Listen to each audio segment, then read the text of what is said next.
No conozco muchos periodistas felices, excepto tú. Tío, yo he pasado etapas muy jodidas. Me había tocado cubrir a Trump, que se suponía que es el que iba a perder. Me mira la acreditación de Boston University.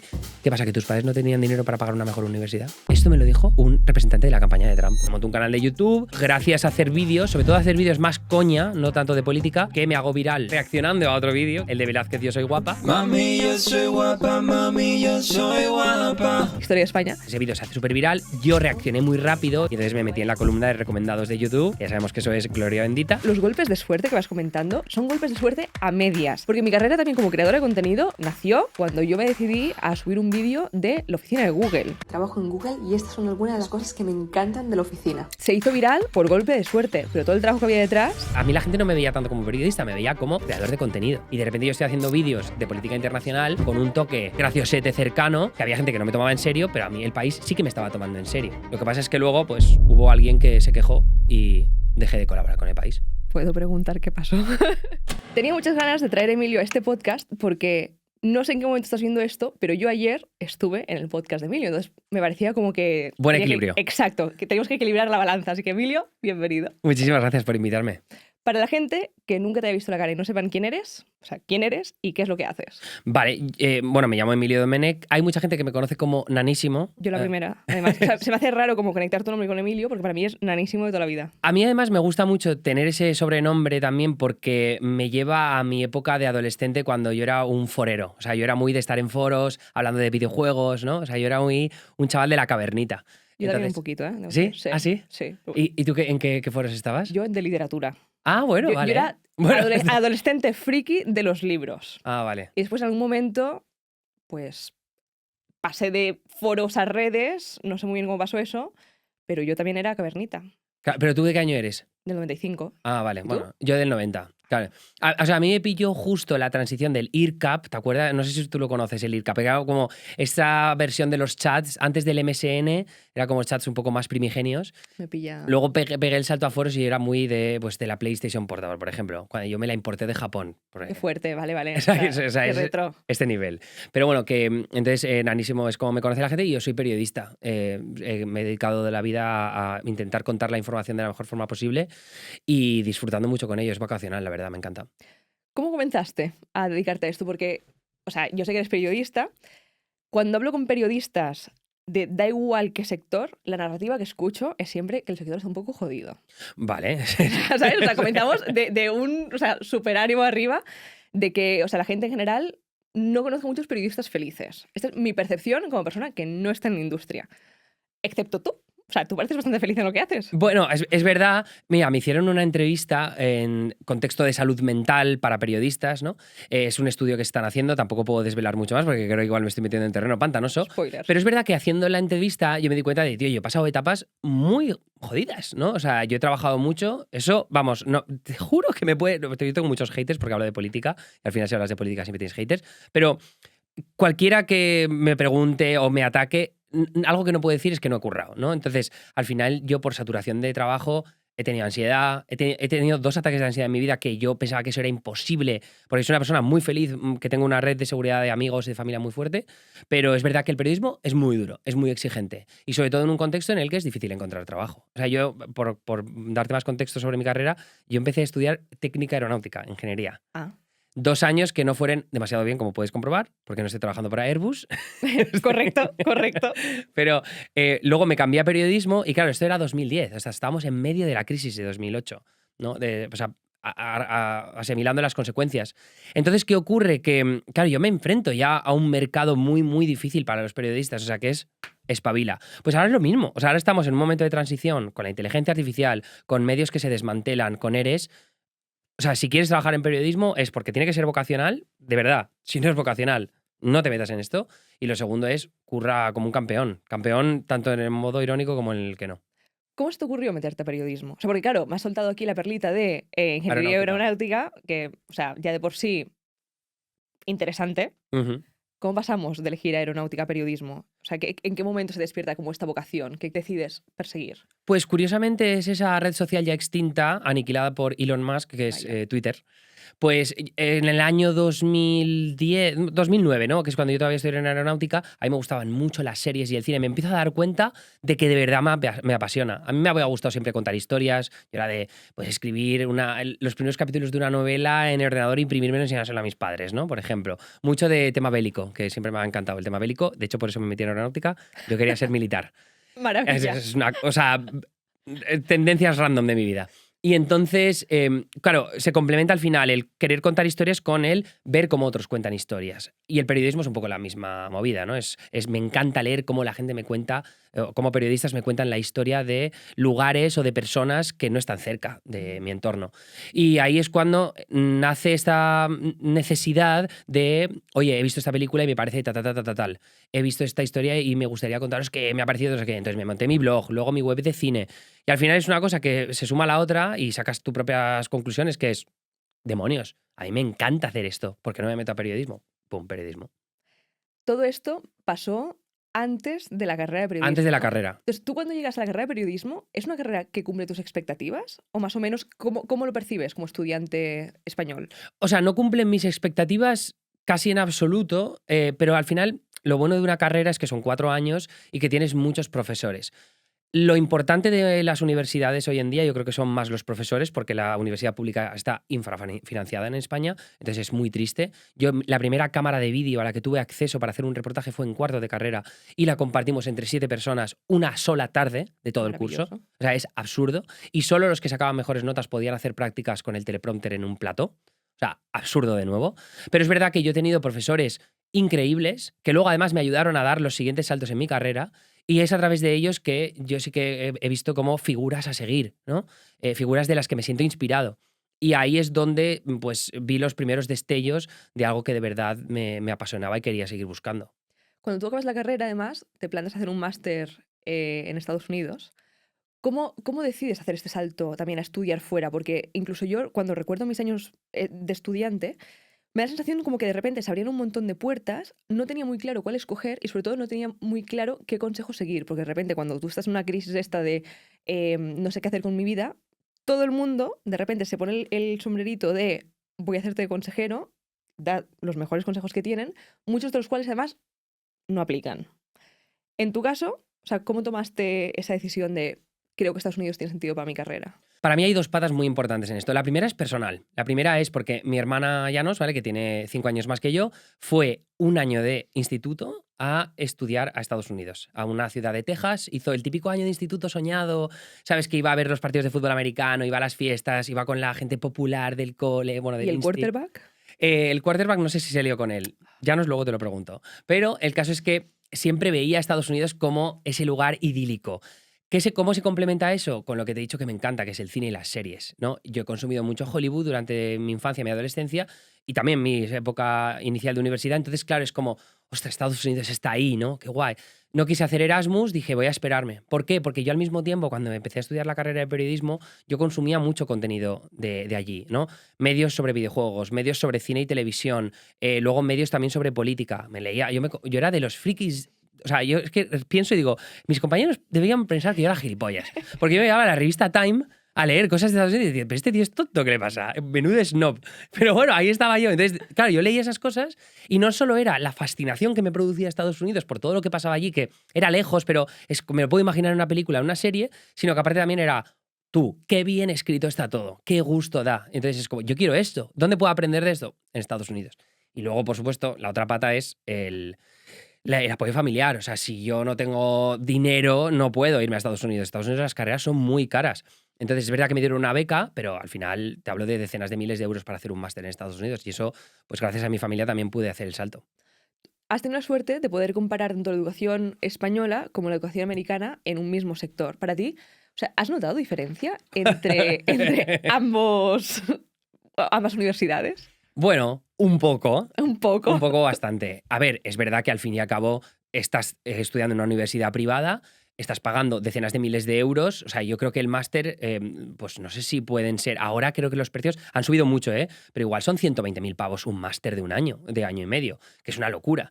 ¿Qué pasa? Que ahí claro, yo tenía profesores increíbles. Había un tío que había escrito 3 novelas bestseller del New York Times de no ficción, que había escrito sobre, pues eso, yo qué sé, tropas que se habían perdido en Vietnam. Había un tío que había trabajado en el equipo del Spotlight del Boston Globe, que fue la película que ya ganó el Oscar, sobre la investigación de los curas católicos que habían, bueno, hecho acoso a niños y tal.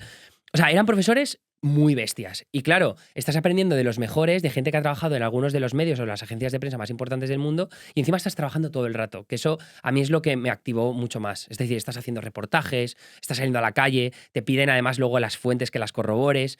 O sea, es un salto de nivel, porque claro, los profesores en la pública en España tampoco te pueden exigir ese tipo, o sea, no te pueden ofrecer ese tipo de escrutinio porque no tienen tiempo. Tienen a 90 alumnos en una sala, no en un aula. Entonces, ese es el salto cualitativo tan diferente. ¿Cómo fueron tus primeros pinitos en Estados Unidos? Porque claro, yo me imagino el Emilio que estaba emocionado en las aulas.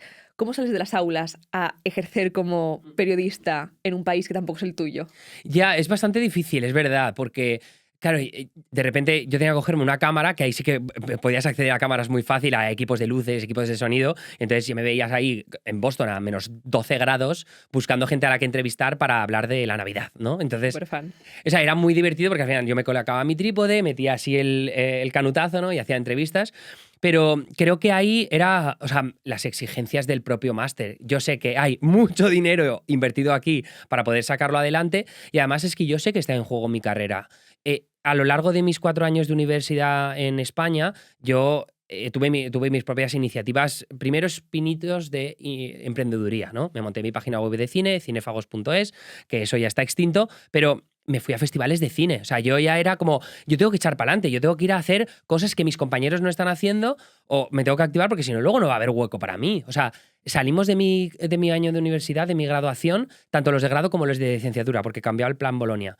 Y estamos hablando de, solo de mi facultad, 1.500 periodistas. ¿Dónde metes tú 1.500 periodistas nuevos solo de la Complutense? Es inviable. Entonces, es esta iniciativa de siempre tira para adelante. Si no, estás muerto. Entonces, bueno. ¿De qué año hablamos cuando estabas tú en Estados Unidos? 2015. Que eso fue, o sea, ligeramente antes de elecciones de Trump y toda la movida Exacto. estadounidense, ¿no? Entonces, ¿en qué momento comienzas tú a dedicarte un poco a la política y orientarte un poco más hacia allá?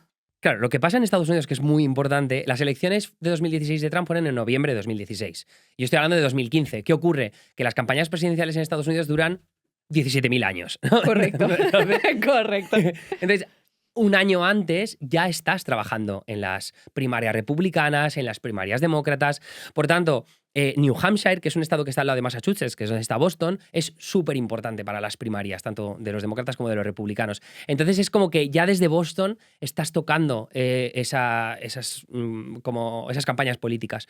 Por tanto, yo empiezo ya a ver actividades dentro de la universidad que se hacen para ir a New Hampshire a cubrir a políticos. Luego hay, pues, Bernie Sanders, por ejemplo, que lo conocemos mucho, ¿no? El líder político de izquierdas en Estados Unidos, venía a Boston a hacer mítines. Entonces yo lo cubrí. Yo fui el único periodista de mi universidad que fue ahí con su cámara, me puse con un trípode y el canuto y me puse a hacer un reportaje, ¿no? Entonces ahí, claro, a mí ya me había interesado de mis años de universidad en España la política por la era Obama, porque Obama pues, había despertado mucha ilusión, los republicanos estaban en modo muy hater. Entonces ya se veían los primeros indicios de la polarización extrema que vivimos hoy en día, entonces a mí siempre me había interesado mucho. Por tanto, en el momento que mi universidad en Boston me abre las puertas a poder hacer cobertura en directo, presencial, con todo lleno de nieve, que es insoportable, ahí es cuando ya me nacen, o sea, me empieza a vibrar el corazón de una manera que no había concebido nunca. Entonces ahí me doy cuenta, digo, esto es lo que me gusta a mí. Cuando hablas de hacer cobertura en directo, como persona que es completamente ajena a cualquier tema periodístico, más allá de, yo ahora me dedico a la divulgación en vídeo, pero a mí nunca me han enviado a cubrir un tema en directo. Entonces, cuando hablas de cubrir un tema en directo, ¿qué me tengo que imaginar? Que vas tú con el móvil, el móvil o la cámara, el trípode, y a partir de ahí te presentas en el evento. ¿Y qué haces? Claro, a ver, en realidad allí, por ejemplo, el evento de Bernie Sanders, ¿no? Yo iba con mi cámara, mi equipo de sonido, mis luces. Por cierto, estaban los de una universidad bastante competencia de la mía. Eran 6 personas con un equipo de carajo. Y yo estaba ahí plantado con mi traje, que además yo siempre me ponía traje para hacer los reportajes. ¡Qué mono! Sí, era muy cookie. Ahora me veo y digo, Emilio, tío. Pero bueno, es verdad que es lo que exigían en clase, ¿eh? Y entonces nada, pues me ponía con el trípode, con la cámara, la enchufaba, probaba el sonido, veía que funcionaba, me hacía el foco, me ajustaba así. porque no era una cámara tan avanzada como va a tener el foco automático, y de repente pues me empezaba a contar Bernie Sanders ha hablado aquí hoy, no sé qué, no sé cuántos, tal, y luego en montaje yo editaba, porque yo al final, claro, como periodista en un máster de estas características, tienes que saber hacer todo. Es lo que llaman el hombre orquesta, el one man band, ¿no? Entonces era me voy a la clase, me vuelvo a la clase, me pongo en uno de los ordenadores que tienen allí, me pongo a editar el vídeo. Entonces es pues un mix de conjunto entre el reportaje y las declaraciones de Bernie Sanders. O sea, es como una pieza periodística muy básica. Pero claro, esto no es en directo exactamente, esto es como grabado y luego para presentar. Es que aún así me parece muy heavy, ¿eh? Porque o sea, lo que yo experimento como creadora de contenido es tengo tiempo para hacer un guión, No. las cosas pues corren prisa, pues sí, pero puede ser que mañana también te importe lo que te estés contando yo. Entonces esa parte la admiro mucho. Claro, ahí es más difícil porque, o sea, no mucho más difícil, pero sí que es verdad que tienes la presión del tiempo, porque en cuanto termina el discurso del político que estaba haciendo, lo que tienes todo el público que está ahí todavía como expectante, en el momento que ha terminado el discurso, que tú ya tienes que hacer un análisis de lo que ha contado, como no lo grabes en los próximos 10 minutos, se te ha ido todo el público y ya está desangeladísimo el plano. Entonces, ahora se puede manipular un poco con inteligencia artificial, míralo. pero eso periodísticamente no está aceptado, entonces no lo puedes hacer. También cubriste como toda la parte de Trump estando ya también en Estados Unidos. ¿Cómo se vive este follón de la presidencia, bueno, o de las elecciones de Trump por primera vez desde ahí? Porque ya desde Europa fue bastante heavy. ¿Cómo lo viste tú? Mira, a mí hay dos momentos que además se me ponen los pelos de punta cuando pienso sobre todo el primero, porque me pareció como muy revelador, es un momento que no se me ha ido de la cabeza, muy revelador de lo que pasaría después, ¿no? Esto era en New Hampshire, que es este estado que está cerca de Massachusetts, de Boston, y era las primarias republicanas, era el día de las elecciones. Si Trump ganaba en New Hampshire, de alguna forma decía que tenía altas posibilidades de ganar la campaña de los republicanos y ser candidato a presidente. Entonces, yo estaba por ahí, estaba viendo la victoria de Bernie Sanders, ¿vale? Que había ganado ahí, pero en las pantallas de la televisión donde estaba la prensa salía Trump con su discurso de victoria. Y recuerdo ver un montón de periodistas italianos que estaban con sus ordenadores editando vídeo y subiendo noticias. Y entonces se quedaron todos parados mirando a Trump y se despollaron de risa. Y entonces esa risa a mí se me quedó aquí clavada diciendo, ostra, tío, qué cabrón. Es que es muy divertido. ¿Sabes? Es muy gracioso, es muy carismático. Y ese es el poder que tiene Trump. Y entonces, en ese momento me di cuenta de que podía ganar. O sea, las primeras republicanas sin duda, pero que además podía ganar las elecciones a presidente. Luego es verdad que conforme se desarrolló la campaña con Clinton no lo vi tan claro, pero luego llegó el segundo momento que te digo, es en noviembre de 2016, que la Universidad de Boston nos envía a un equipo de varias personas a cubrir las elecciones en Nueva York. ¿Por qué en Nueva York?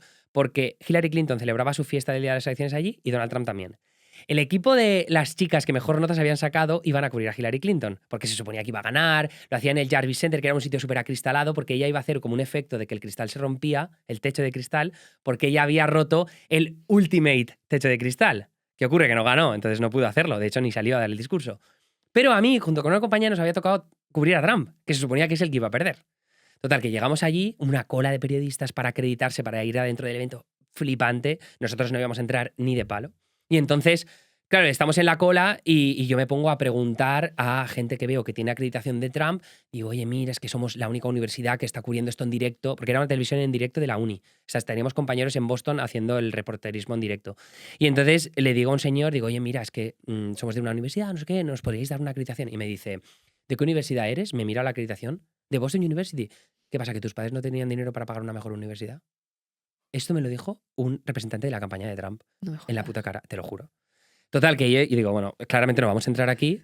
Y mi compañera dice, bueno, déjame que pregunte en acreditación a ver si cae la prueba. Y se acerca a ella, le pregunta a la chica de acreditaciones y le dice, ¿sois de Boston University? Acabo de terminar mi carrera ahí. Tomad estas dos acreditaciones y no digáis nada, escondeos. Total, que con 2 acreditaciones nos plantamos en la fiesta del día de las elecciones de Donald Trump, que ganó, encima estábamos cubriéndolo en directo como iban avanzando el escrutinio, que ganaba, y la peña se pilló un pedo. O sea, yo entrevistaba a la gente y no sabían vocalizar, no sabían hablar, pero ya no se lo esperaban. Entonces, claro, fue increíble a nivel periodístico porque estás en el momento de una de las noticias más importantes de nuestro tiempo, que ahora a posteriori se ve con mucha mejor definición, y aparte viendo cómo el asco que daban entonces lo siguen dando ahora.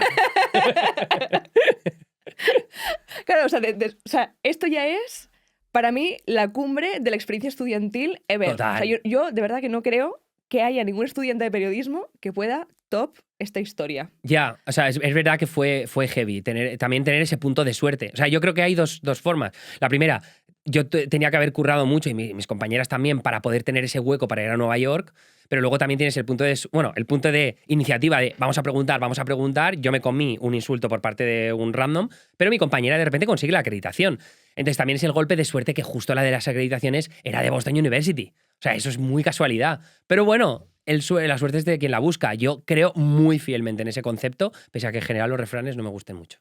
Y después de estar subido en la cresta de la ola, tío, ¿qué haces después de estar en una fiesta de trampada? ¿Qué haces con tu vida periodística? ¡Te comes los mocos! ¡Qué bien! No, a ver, ahí lo que pasó es que yo lo que te decía antes, a mí me vibraba mucho el corazón cubriendo ese tipo de historias, ¿no? Y me di cuenta esa noche yo hacía directos en Facebook. Facebook, extinto desde entonces. O sea, me gustaba mucho y me veía que esa pasión se transmitía al final en la forma en la que yo lo contaba. Entonces, yo tenía muchos conocimientos porque había estudiado un montón, pero luego además como que me salía el desparpajo de poder contarlo a toda leche. ¿Qué ocurre? Que eso lo empiezo a traducir en mi canal de YouTube. Me monto un canal de YouTube, empiezo a hacer vídeos hablando de política estadounidense, muy mezclado con comedia, ¿no? Porque a mí me gustaban mucho los presentadores de Late Night en Estados Unidos, y ahí es cuando, gracias a hacer vídeos, sobre todo a hacer vídeos más coña, no tanto de política, que me hago viral con un vídeo. ¿Cuál es? Sí, en realidad no es que yo hiciera el vídeo, es que yo estaba reaccionando a otro vídeo, que era el de Velázquez, Yo soy guapa. Maravilloso. Que Cristian Flores, que por entonces trabajaba para Playground, entonces ese vídeo se hace súper viral. Yo reaccioné muy rápido y lo subí muy rápido, mi vídeo de reacción, y entonces me metí en la columna de recomendados de YouTube, que ya sabemos que eso es gloria bendita, y entonces me hago viral yo también. Y ahí es cuando me ve el jefe de vídeo de un medio de comunicación en España, me ficha para hacer vídeos. Y entonces me puse a colaborar con un medio tradicional en España que para mí era dinero que yo no sabía que existía para hacer vídeos así. Es que cuando haces cosas pasan cosas, ¿eh? Totalmente. Porque además esto de los golpes de suerte que vas comentando, o sea, son golpes de suerte a medias. Claro. Porque mi carrera también como creadora de contenido, o sea, nació cuando yo me decidí a subir un vídeo de la oficina de Google. Se hizo viral por golpe de suerte, pero todo el trabajo que había detrás, ¿sabes? Y todo lo que vas encadenando para que eso ocurra es muy fuerte. Entonces, cuando explicas esto es que reaccioné a un vídeo de ¿cómo era? Velázquez, Yo soy guapa. Historia de España. Claro, o sea, lo dejas caer como, pues, facto de pasó eso, pero, jolín, es que tú ya tenías un recorrido detrás que después hizo que te fichara. Bueno, ¿podemos decir quién te fichó? El País, sí. O sea, quiero decir, uno de los grandes medios de comunicación en España, ¿no? Pero al final, o sea, quiero decir, la decisión es muy consciente. Yo estoy haciendo vídeos de política estadounidense, pero yo sé cuál tiene que ser la estrategia de contenido. O sea, yo me lanzo a un canal de YouTube porque yo veo los youtubers a los que yo sigo, el Rubius, yo era súper fan del Rubius, Auronplay, toda esta gente que están encontrando unas audiencias millonarias de la leche, haciendo vídeos que para mí no solo eran muy divertidos, sino que eran generacionales. Yo me sentía... sentía empatía por lo que hacían ellos y por la forma en la que lo contaban. Entonces, ostras, yo soy periodista, yo hablo de política estadounidense, se acerca una campaña presidencial. ¿Cómo puedo cubrir yo esto y cómo puedo explotarlo para hacer mi propio canal? Yo eso lo sabía, pero yo sabía al mismo tiempo que la política estadounidense es un nicho así de chiquitín, ¿no? ¿Crees que sigue siendo muy chiquito? O sea, ahora no tanto, o sea, pero sigue siendo un nicho, ¿no? Vale. O sea, al final hay una cantidad limitada de gente que está dispuesta a comerse un vídeo de 15 minutos acerca del gerrymandering, ¿no? Si te gusta el gerrymandering, busca Emilio Domènech gerrymandering, seguro que salen muchos vídeos. Pero, claro, en ese momento, lo que yo digo y lo que yo veo es, si solo hago vídeos de política estadounidense, no voy a conseguir salir de esa burbujita. Entonces, voy a hacer una estrategia de contenidos complementada con, hablando de cultura pop, de repente me puse a hablar de la apropiación cultural, que por entonces era como muy, muy mítico, ¿no? Del movimiento woke en Estados Unidos. O de repente me pongo a hablar de Velázquez, Yo soy guapa, reaccionando a un vídeo viral en España. Eso es lo que era una estrategia de contenidos que al final pega el boom. Pero yo estoy buscando el algoritmo de la misma forma que tú, cuando estás haciendo una estrategia de contenidos, estás buscando que el algoritmo, finalmente por un golpe de suerte o porque realmente estás creando contenido pensando para eso, sale ahí y se dispara. Cuando empiezas a trabajar para El País, ¿cómo son los primeros días trabajando para algo más formal? Porque hasta entonces tú estabas de estudiante en Estados Unidos felizmente o creando contenido de internet que al final es bajo tu propio paraguas. En el momento en el que a ti te ponen en un medio más formal, ¿cómo llevas eso?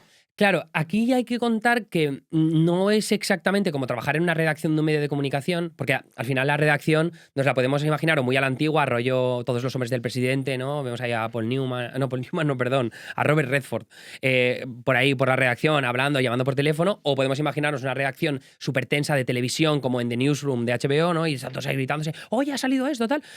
No, yo estoy en Nueva York, en una habitación, porque yo me había mudado ya a Nueva York, estoy en una habitación, estoy haciendo vídeos y yo paso los guiones, oye, vamos a hacer esto, chequea esto, ¿no? Haces el fact-check, no sé qué, haces el vídeo, lo editas y lo mando. Y yo tengo 2 personas de contacto del país, punto. Yo no estoy en comunicación directa, por ejemplo, con la corresponsalía del país en Estados Unidos. Yo voy por la parte de vídeo. Porque al final los medios de comunicación en España, sobre todo los tradicionales, al final tienen la pata de vídeo, la pata de internacional, la pata de economía. Entonces, claro, sobre todo si yo estoy trabajando fuera, que haya una comunicación entre esos grupos editoriales no tenía, al menos no tenía tanto sentido para el organigrama que tenía el país en ese momento. Entonces, al final yo pues trabajo como un creador de contenido más. Por tanto, mi experiencia tampoco cambiaba radicalmente. Lo que sí que cambiaba era el alcance, porque de repente a mí me ponían un vídeo en la portada del País, ¿sabes? Elpaís.com. Entonces eso me dio, o sea, como un punto extra de credibilidad, que yo creo que en ese momento, que era 2017, era bastante importante, porque tú piensas que decir, a mí la gente no me veía tanto como periodista, me veía como creador de contenido. Y de repente yo estoy haciendo vídeos de política internacional con un toque bastante más graciosete, cercano, que había gente que no me tomaba en serio, pero a mí el país sí que me estaba tomando en serio. Lo que pasa es que luego pues hubo alguien que se quejó y dejé de colaborar con el país. ¿Puedo preguntar qué pasó?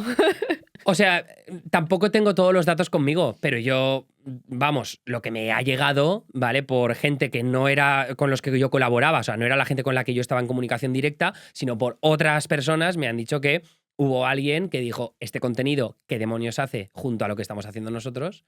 Y entonces se esfumó. Si hay alguien que quiera llevar la contraria a esta versión de la historia, por favor que lo comunique conmigo. Pero a mí lo que me ha llegado es que no les gustaba que su contenido purista, guay, de periodismo cool, pues eso estuviera al lado de un vídeo de este chaval que está haciendo mierdas. Mira ahora los creadores de contenido, qué fuertes que vamos. Sí. Pues cositas. No le deseo nada al país porque tengo gente muy guay que trabaja allí y creo que es un medio de comunicación indispensable en España, junto con varios otros de periodismo más tradicional, pero bueno, esa decisión me parece un poco controvertida y equivocada acerca de la tendencia de los medios de comunicación. Así que, bueno. ¿Y después qué haces? Porque claro, o sea, acabas de colaborar con el país, sigues en Nueva York en ese momento.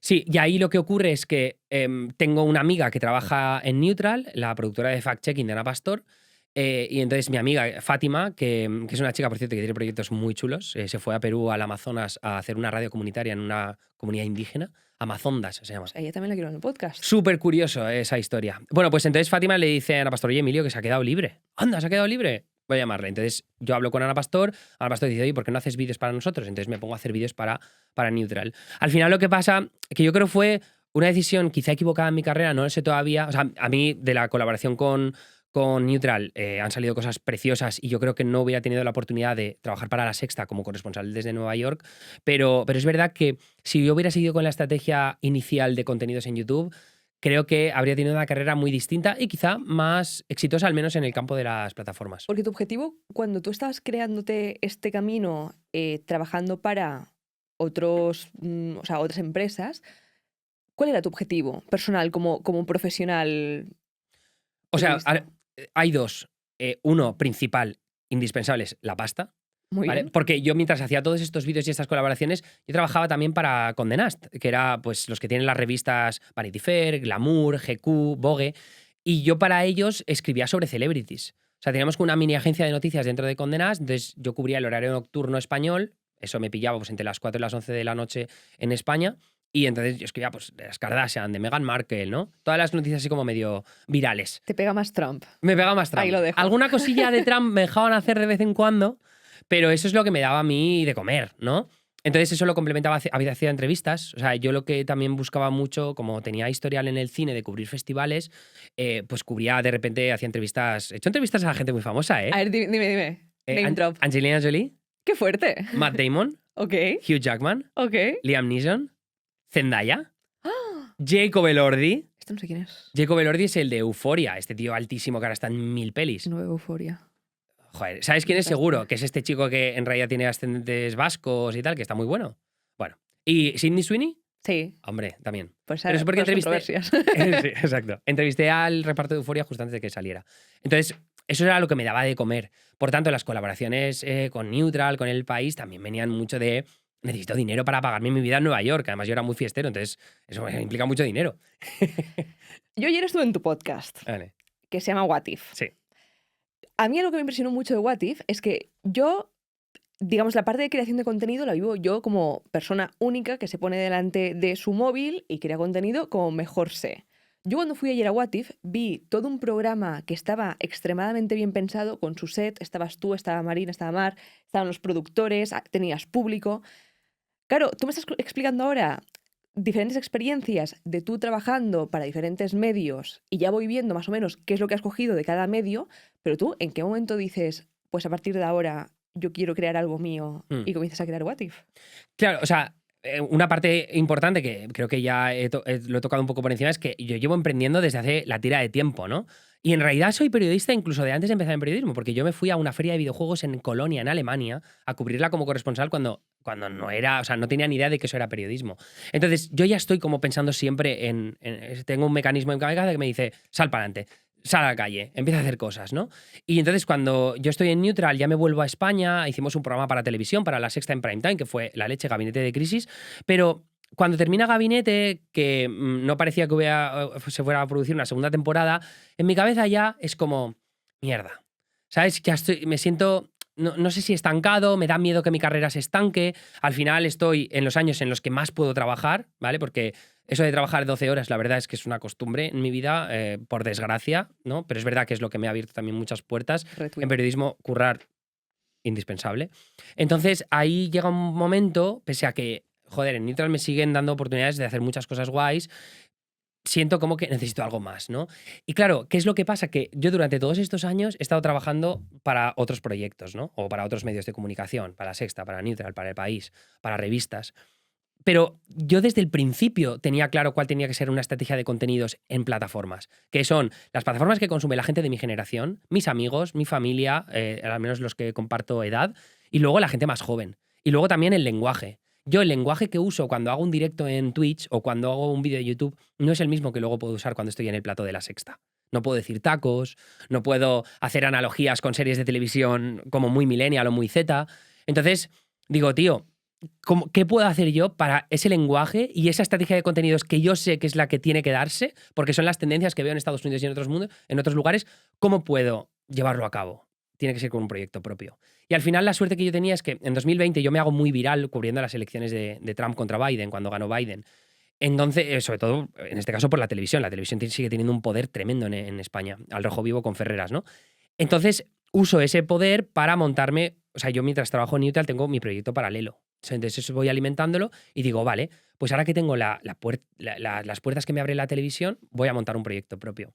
Y ahí es cuando tengo una conversación con un amigo, Pablo Pera, que él tiene con su hermano, tenía una startup que la vendieron a Customer, que luego vendió a Meta Facebook. Y entonces él tenía mucha experiencia en esta idea de crear una startup y conseguir dinero de financiación, ¿no? Conseguir inversores. Entonces me dice, Emilio, ¿y por qué no haces una ronda? Y yo, ¿ura qué?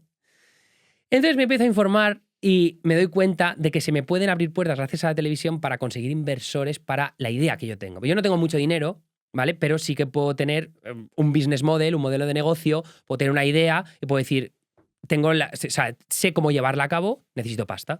Entonces, gracias a la tele, como digo, se me abren puertas, empiezo a hablar con inversores, les gusta la idea y entonces conseguimos dinero para lanzarnos con este proyecto, lanzarme yo, porque soy el único fundador, para pues montar algo que creo que puede funcionar en este ecosistema mediático en el que vivimos. Para alguien que no conozca para nada las rondas de inversión, realmente, ¿tú qué haces? Porque has dicho, no, es que hablas con diferentes inversores, consigues una ronda de financiación. Claro, pero esto a la práctica, o sea, ¿qué haces tú? ¿Con qué te plantas a un Es verdad que lo he contado como muy... ¿Sabes? Como si fueras a comprar el pan por la mañana, ¿no? En plan, pues quiero una baguette. No, o sea, ¿qué haces? Vale, pues lo primero y más básico es... Ostras, yo sé de negocios, sé de números, porque una cosa es la idea que yo tengo en la cabeza, la hipótesis de lo que ocurre en el mercado mediático español y cómo encajaría un proyecto como el mío, como What If, en ese mercado, y otra cosa es, vale, ¿qué dicen los números? Entonces, empiezo a indagar y me entero de que hay O sea, empiezo a hacer llamadas a gente que está metido en el mundo de las startups. Y mi amigo Pablo me empieza a poner en contacto con ellos. Y hay una persona con la que hablo que tiene una asesoría legal de startups que se llama Metrixon y me dice, oye, hay un curso de finanzas para emprendedores que lo puedas hacer en unas semanas y creo que vas a aprender bastante para lanzarte con este proyecto. Entonces, empiezo a hacer ese curso y empiezo a hacer un Excel.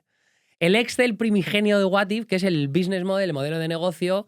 Empieza a hacerlo todo guapo con un montón de distintos gastos. Yo creo que vamos a gastar aquí, creo que vamos a recibir dinero por esto, publicidad, suscriptores de pago.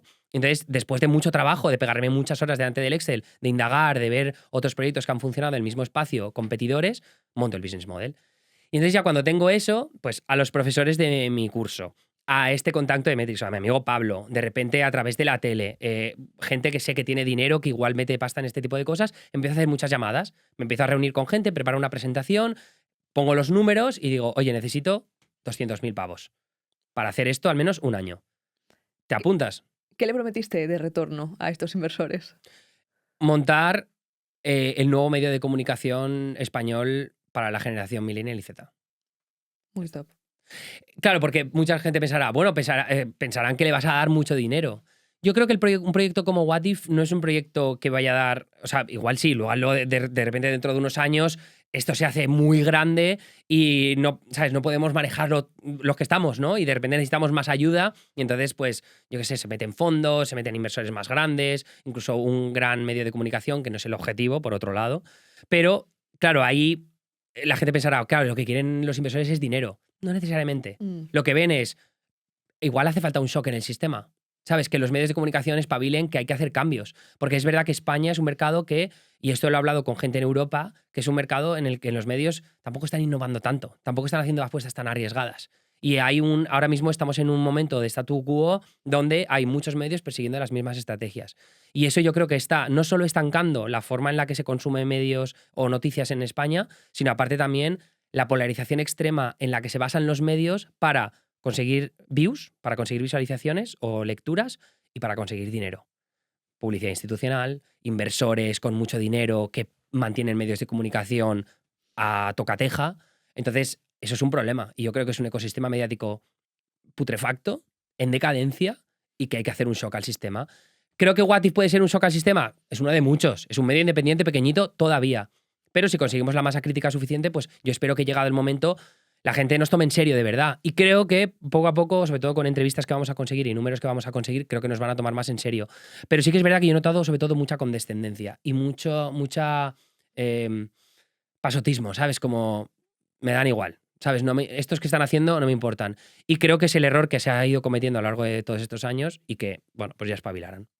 Tú reúnes el dinero, que a todo esto me parece como la parte más fácil, te voy a decir. O sea, el llegar con un pitch, reúnes el dinero, vale, y ahora, ¿qué haces con el dinero, tío? Porque, claro, yo llegué ayer a ver el resultado final, pero desde que alguien te dice, vale, te doy dinerito, hasta que tú realmente lo montas, es otro melonaco.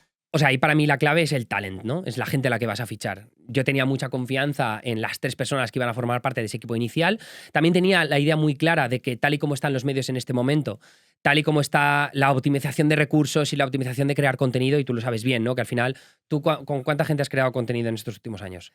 O sea, digamos, de estilo esto, no sé, te diría varias decenas. Pero me refiero, o sea, tú crear contenido es, tú te haces tus guiones, te haces tus vídeos y el editor te los edita y lo publica. Ah, sí, o sea, de mi equipo, Sí, digamos. sí, de tu equipo. Somos 3, o sea, Claro. 3 y un par de freelancers, sí, sí. Por eso digo que son equipos muy pequeños con los que puedes montar un armatoste. Tú tienes cientos de miles de seguidores, ¿no? Entonces, ¿eso cómo se ha montado? Se ha montado con un equipo pequeño. Yo tengo la confianza en que hay muchos medios de comunicación independientes que pueden surgir con equipos no demasiado grandes. Esto no significa que los medios tradicionales dejen de existir, al contrario, son indispensables. Yo no puedo permitirme mandar a gente a Líbano o a Estados Unidos o a Latinoamérica a cubrir noticias importantes, a contar historias reales. Eso lo van a tener que seguir haciendo las agencias de prensa grandes, los medios de comunicación corporativos grandes, porque hay mucho dinero. Pero hay otros muchos medios pequeños que pueden surgir, ¿no?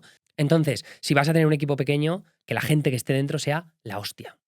Y eso es lo que pensé desde el principio. Entonces, al final, pues Bosco Bárcena, Marina Enrique, que tú la conoces bien, y Mar Manrique, que tenía su propia newsletter y que con 26 años, ahora 27, pero la seguía muchísima gente muy tocha dentro del sector de la comunicación. Es gente que yo sé que tiene un talento descomunal y unas ganas, una disposición para currar y hacer cosas nuevas e innovadoras dentro de los medios.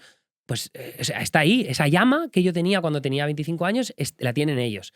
también. Entonces, esa llama compartida creo que es lo que al final puede poner un proyecto de estas características, puede poner 200.000 euros a funcionar y a llevarlos a buen puerto. Y en eso estamos ahora.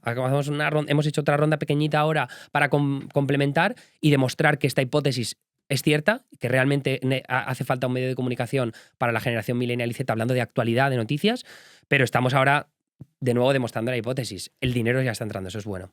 Para mí, quiero volver al tema al que has mencionado antes de buscar talento, porque para mí como emprendedora y creadora de contenido, lo que más me está costando es dar con la gente correcta. Es decir, gente que quiere trabajar, hay mucha.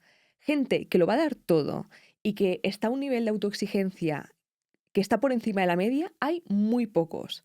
Cuando estoy intentando ver a quién ficho, de mis principales inquietudes es dar con la persona correcta para el trabajo que yo tengo en mente. Es algo que, o sea, me he llevado muchas tortas a lo largo de los últimos años.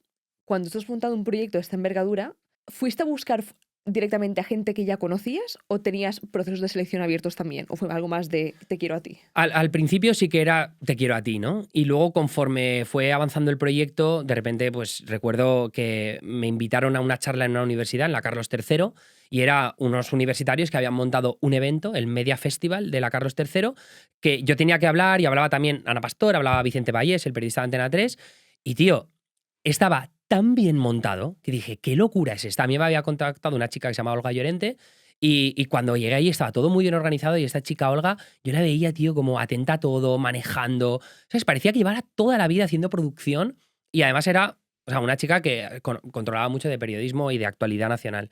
Y entonces dije, esta chica va a ser la primera persona en prácticas en What If, me jugó la vida, ¿sabes? Entonces yo le escribí y tal y se empezó a trabajar con nosotros y ahora va a empezar a tiempo completo con What If.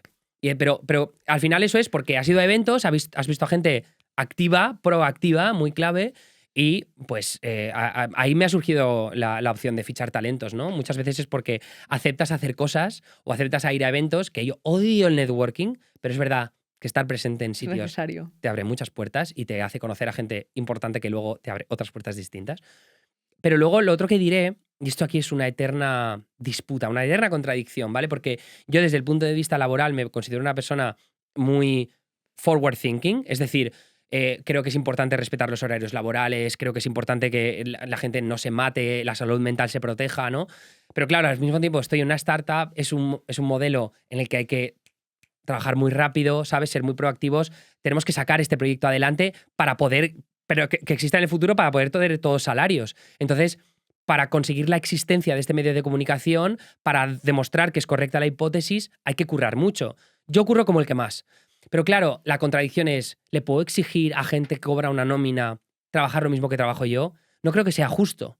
Pero claro, al mismo tiempo, si hay una persona que va a trabajar más horas de las que yo le pido, que tiene esa proactividad, pues probablemente se vaya a quedar más tiempo conmigo. Entonces, es la eterna contradicción de yo no le quiero exigir esto, pero es verdad que va a ser lo que voy a premiar a largo plazo.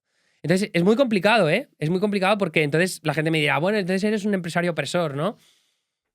No sé si esa es la palabra, pero es verdad que en un mundo como el periodismo, y sobre todo intentando demostrar una hipótesis, intentando conseguir que este medio de comunicación aguante más que el próximo año, cuando se agote el dinero que han metido los inversores, ahora no se va a agotar porque estamos con buenos ingresos y buen nivel de ritmo, pero si queremos demostrar que esto funciona, hay que currar muchísimo. Te voy a dar mi hot take, Vale, que es que el work-life balance en nuestros sectores no existe. No existe. Son los padres. ya. O sea, yo estoy de acuerdo porque yo tengo ya 35 años y llevo, o sea, durmiendo muy poco y currando mucho desde hace más de una década, ¿no? ¿Es eso sano? No lo es. ¿Es lo que me apasiona con toda mi alma y tengo la llama más encendida que nunca, pese a que llevo 10 años gastando mucho? Sí. ¿Es esto un mensaje tóxico? No lo sé, tío. Es lo que me funciona a mí. Cógelo a tu propio riesgo. Claro, o sea, quiero decir, cada uno que se entienda a sí mismo. Yo me entiendo a mí mismo y sé que esto me hace sentirme más vivo, ¿vale? Evidentemente mi vida personal es súper clave, intento equilibrarlo todo lo mejor que puedo, mi pareja lo sabe, mis amigos lo saben, mi familia lo sabe, pero ahora mismo yo quiero demostrar que esto funciona y creo que hay una parte muy importante también, que es que los trabajadores tienen, o sea, la gente que es parte de este proyecto tiene que sentir que los beneficios de este proyecto también son asignados a ellos en el futuro. Y esto se puede hacer de muchas modalidades distintas. Puedes dar acciones, puedes dar phantom shares, puedes prometer bonus importantes, pero yo creo que eso es súper clave, que los trabajadores se sientan parte del proyecto y que el éxito del futuro va a ser compartido con ellos. Que además en tu caso, o sea, tienes muchos compañeros que además también son parte de la cara visible de What If. Claro. ¿Cómo gestionas el tener una plantilla que es parte del proyecto muy visiblemente, sabiendo que a lo mejor mañana lo pueden dejar?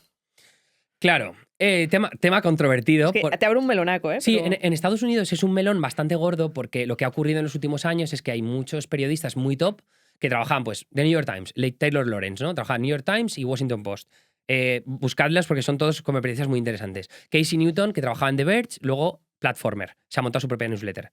Taylor Lawrence se ha montado UserMag en Substack. Ryan Broderick trabajaba BuzzFeed News, se monta Garbage Day. Emily Sandberg tenía trabajo para revistas como reportera freelance, se ha montado su propia newsletter FeedMe.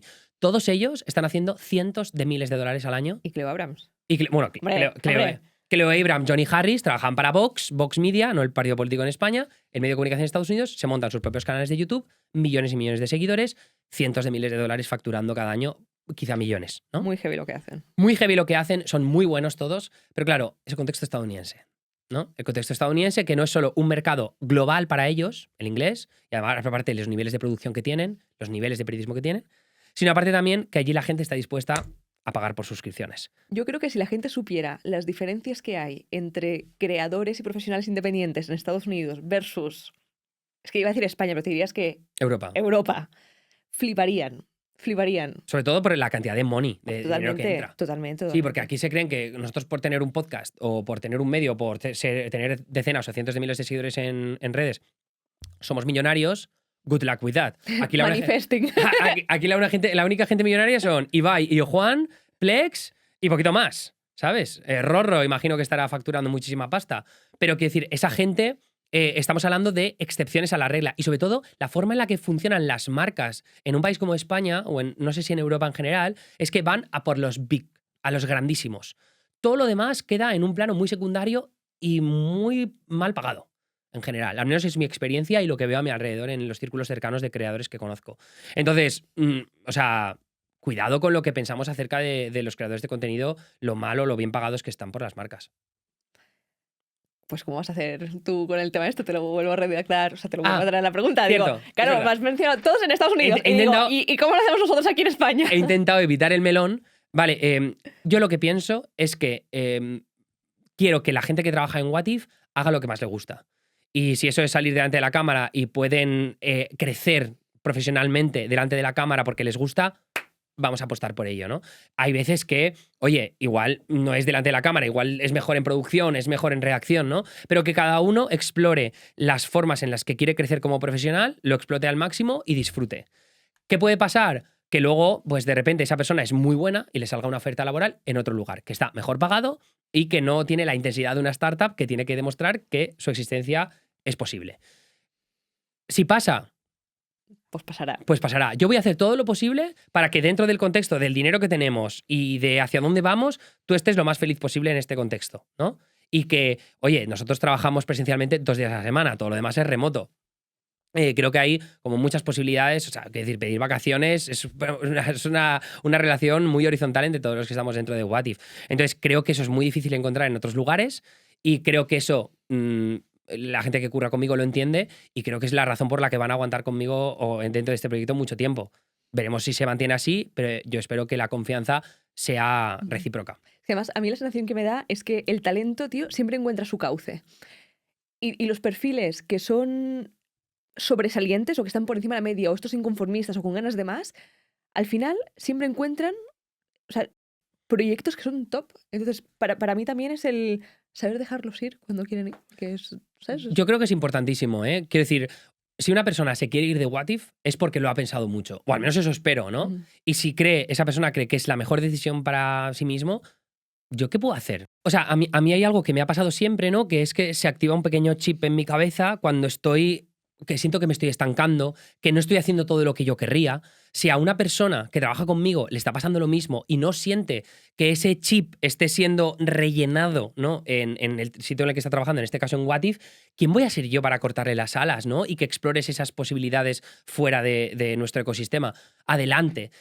Además, sobre todo porque yo he tenido ese sentimiento muchas veces, ¿no? Que se activa el chip y dice, Emilio, cuidado, te estás estancando, te estás aburriendo, tienes que hacer otra cosa, ¿no? Porque cuando se activa, eso no hay nadie quien lo pare. Y sobre todo, ¿sabes lo que ocurre? Me ha pasado varias veces a lo largo de mi carrera, que he saltado al vacío, ¿no? O sea, yo en 2020 yo estoy currando para Neutral, estoy haciendo artículos para revistas, estoy de corresponsal en La Sexta en plena pandemia. Y digo, vale, ahora mismo tengo el chip, creo que la política es lo que más me apasiona, es lo que me enciende la llama, y estoy haciendo todo esto de revistas, hablando de las Kardashian, de Meghan Markle y tal, que me da dinero, ¿no? Pero que estamos en pandemia. No estoy saliendo de fiesta, ¿no? No estoy gastando tanto dinero. Salto al vacío. Luego, probablemente me equivoqué a hacerlo tan pronto, pero salté al vacío, hice esa apuesta y funcionó. Cuando estaba en Neutral, estaba en un momento como que sentía que me estaba estancando, que quizá no estaba pasándomelo todo lo bien que yo querría. Dije, salto al vacío. Voy a dedicarme a full a mi proyecto personal. Y de repente yo recuerdo salir a la calle a las 11 del mediodía, hacer un recado y sentir una libertad. Decir, esto es lo que yo quiero, tío. Que yo esté tomando las decisiones sobre mi propio futuro. Y no sentirme ni encerrado, ni limitado. Es que sky is the limit. Puedo hacer lo que yo crea que hay que hacer. Si me equivoco, pues luego tendré que volver a una entidad corporativa o a una empresa donde trabaje para otros. Pero por ahora, si tengo esta oportunidad y tengo el dinero para justificar una decisión, vamos con ello. ¿Qué hay después de What If? ¿Qué hay después de What If? Madre mía, qué pregunta más difícil. Claro, no lo sé, porque para mí What If es todo. O sea, ahora mismo es todo. Es la apuesta más importante de mi carrera. Creo que es la definición de todo en lo que yo creo acerca de cómo se puede hacer periodismo en esta era.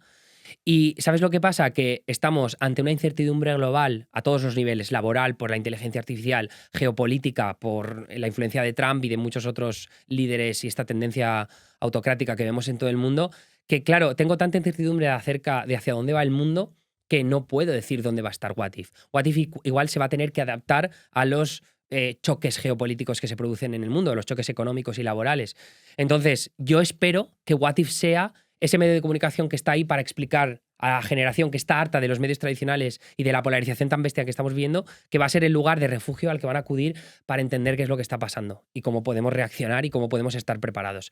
A mí me mola mucho lo que estás diciendo What If, ¿eh? Te lo digo un poco como fan, porque siempre he sido además muy privilegiadamente apolítica. Es decir, nunca me ha interesado excesivamente la política, más allá de cuando hay campañas muy puntuales o cuando Trump dice alguna burrada o cuando hay así momentos más memes. Y me gusta un montón cómo lo estáis enfocando vosotros, más allá incluso del tema político, de traer la actualidad de una forma muy fresca. Porque hasta ahora yo tenía asociado en plan la divulgación de noticias a buenos días, estamos aquí en la 1, Claro. son las 6 de la mañana, tal. Ayer, yo el ambiente también que viví en el plató era un ambiente de 3 personas que se lo estaban pasando de puta madre. No sé si puedo decir. Bueno, es mi podcast. Es tu puedes podcast, puedes decir lo que quiera. 3 personas que se lo estaban pasando de puta madre. Se está riendo Rodrigo también detrás de cámara. Que estaban ahí explicando pues las movidas que estaban pasando en el mundo. Y de una forma tan fresca, tan novedosa y tan relevante a lo que yo sentía que es mi generación, que digo, ojalá haber vivido esto, pero incluso cuando era adolescente. Y me encantó un montón. O sea, lo hacéis increíble. O sea, primero, muchas gracias. Me alegro de verdad que lo sientas de esa manera porque es el objetivo, ¿no? O sea, al final, los periodistas no estamos en periodismo para forrarnos. O sea, no es una posibilidad, porque lo que ha pasado en estos últimos años es que, y yo creo que tú lo has definido perfectamente, tú te imaginas las noticias como, buenos días, estamos aquí y tal, y te imaginas que eso es la élite, es lo mainstream, ¿no? O sea, esta gente está al mismo nivel que los políticos, que el IBEX 35. Tío, no. Somos gente que nos flipa lo que hacemos, que de verdad queremos comunicarlo todo lo mejor posible. Evidentemente hay ideólogos, hay gente que está intentando como trabajar para su propio partido, ¿no? Aunque se vendan como periodistas, pero nosotros nos encanta la actualidad y nos encanta, o sea, todo lo que está pasando en el mundo y las consecuencias que eso tiene sobre nuestro día a día, que la legislación europea, que es como alfabetización mediática, ¿no? Derechos digitales muchas veces, que parece que son palabras, pero tío, que realmente una importancia suprema sobre nuestro día a día y hacia dónde nos dirigimos. Entonces, a mí me gusta explicarlo, contarlo, porque es lo que me ha apasionado siempre, pero sé que hay unos obstáculos, que es, ostras, tengo que estar en las nuevas plataformas, ostras, tengo que hacerlo de otra manera, tengo que contarlo de otra manera, pero al final contarlo de otra manera es simplemente salirte un poco de ese tradicionalismo, de ese puritanismo que existe en medios de comunicación, que es el artículo tiene que estar escrito de esta manera, tal y como te echaban en primero de carrera, el tono tiene que ser neutro, no puedes meterte a ti mismo en la historia, no puedes hablar desde la primera persona. Descarta todo eso, hemos avanzado. Te están comiendo la tostada los ideólogos y el entretenimiento en redes sociales, que es donde la gente menor de 40 años está todo el día. Entonces, ¿cómo puedes entrar ahí? ¿Cómo puedes entrar en el algoritmo, en el feed, para contar ideas, para contar realmente lo que está ocurriendo en el mundo y cómo nos está cambiando a todos? Pues entras de esta manera, que es 3 colegas que les encanta hacer periodismo, que se pasan bien haciéndolo, levantándose a las 5 de la mañana. Yo me flipa levantarme a las 5 de la mañana, ponerme con el portátil en el café, hacer fact-checking de lo que vamos a contar. Me flipa. Me encanta. Entonces, eso es lo que quiero transmitir. Y si estoy ahí con Marina y con Mar, que son no solo compañeras, sino amigas, vamos a pasárnoslo de puta madre. Y espero que se traduzca y que la gente se enganche a la rutina de ver What If martes y jueves a las 6:30 de la mañana en YouTube. Buen plug. Buen cuña. Exacto. Aparte de YouTube, ¿dónde más te encuentran? Bueno, en diferido en Spotify y luego en el resto de plataformas de podcast, Apple Podcasts, iVoox y compañía, y luego en redes sociales. O sea, ahí tenemos una newsletter en whatif.es y luego pues Instagram, TikTok, YouTube Shorts, todo eso, ahí estamos constantemente. Mi última pregunta para cerrar es que si yo tuviera un city superpower, ¿sabes? Como, o sea, hay superpoderes guays, superpoderes shitties. Mi city superpower es que me encanta ver los calendarios ajenos porque me dicen mucho de la persona, Vale, ¿vale? Entonces, si yo viera tu calendario, vale. ¿qué encontraría en tu calendario? Te encontrarías todas las reuniones que tengo de What If, ¿Vale? te encontrarías los compromisos personales más heavies, es decir, tengo cena no sé dónde, tengo bien. un evento, por ejemplo, esta semana en la que nos encontramos, ¿vale? Tenía pues un evento de Google for Startups el jueves, tenía un evento de... ¿Estuviste ayer? Estuve. Me lo peté. Ah, Vaya. muy buena comida, muy buena comida. Estuve en un evento de Stranger Things con Netflix el miércoles, el martes tuve un partido de fútbol, ese tipo de cosas como que no se me pueden olvidar, están en mi calendario. Porque al final tengo tantas cosas en la cabeza, porque al final colaboración con La Sexta, ¿no? Colaboración con Onda Cero, What If, por supuesto, con todas sus movidas. No se me puede olvidar lo importante que es lo personal y muchas veces me tengo que poner recordatorios para que no se me pase. ¿Esto me hace un workaholic? Sí. Pero también me hace que no pierda la conexión con las cosas que realmente importan. Entonces, si me tengo que acordar que tengo que escribir por un cumpleaños, ya me lo pongo en el calendario. Es que, amén, si no está en el calendario no está en ningún sitio. Si no está en Google Calendar, no existe. ¿Qué Exacto. hablas? Que tú teníamos unas cervezas. ¿Tú las has puesto en Google Calendar? ¿Me has citado? Exacto. O sea, es workaholic total, ¿eh? Lo siento, pero es así. Eso de envíame la convocatoria, ¿no? Sí. Bueno, pues yo creo que con esto ya está. Lo tenemos todo. Muchísimas gracias, Emilio. Pues muchas gracias a ti por entrevistarme. Qué guay. Qué rápido ha pasado la hora. Sí.